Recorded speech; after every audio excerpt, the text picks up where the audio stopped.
संभाजीराजांच्या मृत्यूनंतर 30 वर्षे मुघलांच्या कैदेत राहून महाराणी येसूबाई कशा परत आल्या? इतिहासाची पाने चाळताना दोन गोष्टी प्रकर्षाने जाणवतात. एक म्हणजे छत्रपती संभाजी महाराज हे बलिदानाचे मूर्तिमंत उदाहरण आहेत आणि दुसरं याच छत्रपतीच्या पत्नी असलेल्या महाराणी येसूबाई हे त्यागाचे मूर्तिमंत उदाहरण आहेत. आपल्या पतीच्या हत्येनंतर त्यांनी दिलेला लढा, त्यानंतर सोडलेले राज्य, त्यानंतर एक अत्यंत यातनामय अशी कैद आणि त्यानंतर पुन्हा स्वराज्यात परत येऊन आपल्या मुलाला संपूर्ण देशावर राज्य करताना पाहणे, हे सगळे ज्यांनी बघितले ती स्त्री म्हणजे महाराणी येसूबाई. संभाजी महाराजांच्या हत्येनंतर महाराणी येसूबाईंनी काय केले? त्यांनी पुढे जाऊन कशा प्रकारे ते स्वराज्य राखले, स्वराज्य जिंकवून ठेवले, ते सगळं पाहूया या आजच्या व्हिडिओमध्ये. संभाजीराजे साधारण 9 वर्षाचे असताना आणि येसूबाई साधारण 8 वर्षाच्या असताना 1666च्या आसपास त्यांचं लग्न झाले आणि पुढे त्यांनी जवळजवळ 23 वर्षे संसार केला.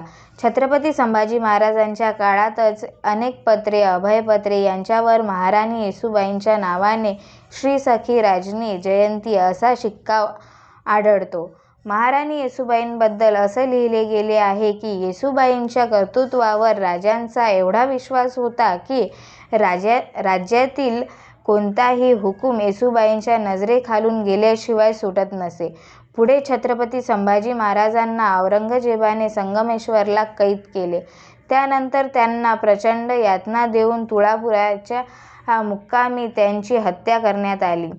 ज्या क्षणी संभाजी महाराजांची हत्या झाली त्या क्षणी संभाजी महाराजांचे संपूर्ण कुटुंब म्हणजे त्यांची पत्नी येसूबाई, त्यांचा मुलगा युवराज शाहू, त्यांचा भाऊ राजाराम महाराज आणि त्यांच्या पत्नी ताराबाई, जानकीबाई, राजसबाई हा सगळा राजपरिवार रायगडावर होता आणि औरंगजेबाचा पुत्र असलेला शहजादा आझम गॉड, फिरोज जंग आणि जुल्फिकार खान असे तीन मुघलांचे मोठे सरदार 40,000ची फौज घेऊन रायगडाला वेढा घालून बसले होते.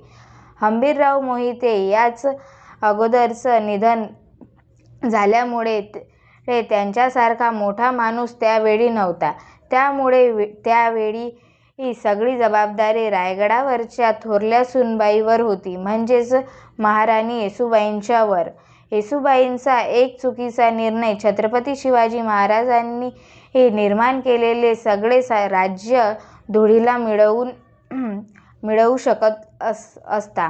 त्यावेळी महाराणी येसूबाईंनी रायगडावर एक मसुदा मांडली. त्यावेळी रायगडावर रामचंद्र पत, अमात्य शंकरजी नारायण, संताजी घोरपडे, धनाजी जाधव, रूपाजी भोसले, संताजी भोसले असे अनेक मातब्बर सरदार होते. सर्वांना अपेक्षा होती की महाराणी येसूबाई आपल्या मुलाला म्हणजे संभाजी महाराजांच्या मुलाला युवराज शाहूला गादीवर बसवतील आणि त्याला राजा करतील. पण महाराणी येसूबाईंनी आपल्या 7 वर्षाच्या मुलाला गादीवर न बसवता 18 वर्षाच्या एका जबाबदार व्यक्तीला राजा बनवले, ते म्हणजे राजाराम महाराज. राजाराम महाराज संभाजी महाराजांचे भाऊ होते. येसूबाईंनी राजाराम महाराजांचे मंचकारोहण केले. त्यांनी आपले पुत्रप्रेम बाजूला ठेवून आणि स्वराज्य हिताला महत्त्व दिले. इथे महाराणी येसूबाई यांनी जे सांगितले त्यात त्या म्हणाल्या, शाहूंचे वय लहान, राज्य तरी गेलेच आहे, त्या अर्थी तुम्ही सर्वही पराक्रमी मनसबदार यांनी एक विचार करून राजाराम साहेबांना घेऊन बाहेर पडावे. मालास बाहेर जाऊन राहावे. ऐसी जागा रायगडाहून दुसरी नाही. त्या अर्थी मुलास व आम्हास येथील बंदोबस्त करून येथेच ठेवावे. तुम्ही बाहेर पडून फौजा जमा करून बंदोबस्त राखायला असता. येथे किल्ला पडणार नाही, तथापि थोडी बहुत मसूद पडली असतानाही हा किल्ला वेलाग वर्ष 6 महिने टिकाव पडेल. शत्रूचे प्राबल्य विशेष, त्या अर्थी चंदी चंदावर प्रांती जाऊन दम खाऊन मसूद बळावून राज्य साधनही पडेल तर करावे. येणे समध्ये हे संपूर्ण कुटुंब निघून एकदाच सर्वांनी शत्रूस हस्तगत व्हावे ऐसे होईल. पल्ला पोहोचणार नाही. यास्तव राजाराम महाराज साहेब व त्यांचा कबिला ऐसे निघून जावे. सर्वांनी एक ठायी मुक्कास पडून राहिल्यास सारी मसूद येथेच पडून सर्वांनी सापडावे हे ऐसे होईल. थोडक्यात महाराणी येसूबाई म्हणत होत्या की लाख मेले तरी चालतील, पण लाखांचा पोशिंदा जगायला पाहिजे. सगळेच रायगडावर राहिले तर संपूर्ण कुटुंब औरंगजेबाच्या ताब्यात जाईल. त्यापेक्षा राजाराम महाराजांनी महाराष्ट्र सोडून जावे, जिंजीला जाऊन तमिळनाडूमधून तेथून पुन्हा येऊन आम्हाला सोडावे. तोपर्यंत रायगडाचा किल्ला 6 महिने ते वर्षभर तरी आम्ही आरामात लढू शकू. आणि जरी असे काही शक्य झाले नाही तर किमान स्वराज्य तरी जिवंत राहील. भलेही आम्ही कैदेत पडू, पण सगळेच कैदेत पडण्यापेक्षा ते बेहतर. म्हणून मग महाराणी येसूबाईंच्या आदेशाप्रमाणे राजाराम महाराज त्यांच्या पत्नी ताराबाई आणि राजसबाई आणि इतर काही निवडक सरदार दक्षिणेत तामिळनाडूत जिंजीला गेले. तेथे जाऊन स्वराज्य त्यांनी जिवंत ठेवले. जवळजवळ पुढच्या 8 वर्षांसाठी येसूबाईंनी राजाराम महाराजांना पाठवून दिले आणि त्या आता रायगड लढायला सज्ज झाल्या. थोडक्यात मार्च 1689 पासून हा रायगडाचा वेढा चालू होता. महाराणी येसूबाईंच्या बरोबर रायगडावर यावेळी सांगोजी कातरकर, येसाजी कंकर, ज्योतिजी केसकर यांच्यासारखे निष्ठावंत सेवक होते. रायगडाला वेढा घातलेल्या जुल्फिकार खानाच्या सैन्याचे लचके मराठ्यांच्या छोट्या छोट्या तुकड्या येऊन तोडत होते. त्यामुळे जुल्फिकार खानासाठी देखील रायगड जिंकणे अशक्य होते. संताजी घोरपडे, धनाजी जाधव यांच्यासारखे सरदारही कामगिरी बजावत होते. रायगडाचा वेढा हा दिवसेंदिवस लांबतच चालला होता. हे पाहून औरंगजेब देखील जुल्फिकार खानावर संतापला होता. एवढ्या प्रचंड फौजेशिवाय एक स्त्री फक्त आपल्या जिद्दीच्या आणि स्वराज्याच्या प्रेमाच्या खातर गेली 8 ते 9 महिने एक किल्ला लढवत होती. हे पाहून औरंगजेबाने देखील तोंडावर बोट घातली. पण त्या काळात एक चुकीची बातमी रायगडावर येऊन धडकली होती आणि घात झाला. रायगडावर असे समजले की राजाराम महाराज दक्षिणेकडे जात असताना तुंगभद्रा नदीच्या काठावर एका मुघल सरदाराने त्यांना कैद केले. त्यामुळे राजाराम महाराजांचेही पुढे तेच होणार जे संभाजी महाराजांचे झाले, असा विचार येसूबाईंनी केला. आणि पुन्हा त्यांना असं वाटलं की आता परत एकदा स्वराज्य जिवंत ठेवण्याचा प्रश्न उभा राहतोय. आणि म्हणून येसूबाईंनी जुल्फिकार खानासमोर तहानी बोलणी सुरू केली. कारण त्याच वेळी सूर्याजी पिसाळ यांच्यासारख्या काही फितुरांनी रायगडाचे रस्ते मुघलांना दाखवायला सुरुवात केली होती. रायगडाचे नकाशे औरंगजेबाने यांच्याकडूनच बघून घेतले होते. त्यामुळे त्या परिस्थितीत महाराणी येसूबाईंचा निर्णय योग्यच होता. मुघल देखील आता जेरीस आले होते. त्यामुळे येसूबाईंनी काही अटींवर रायगड मुघलांना द्यायला ठरवले. त्या बदल्यात आपल्या माणसांची सुरक्षितता, आपल्या स्त्रियांच्या अब्रूवर धक्का लागणार नाही, असं वचन त्यांनी जुल्फिकार खानाकडून कुराणावर हात ठेवून घेतले.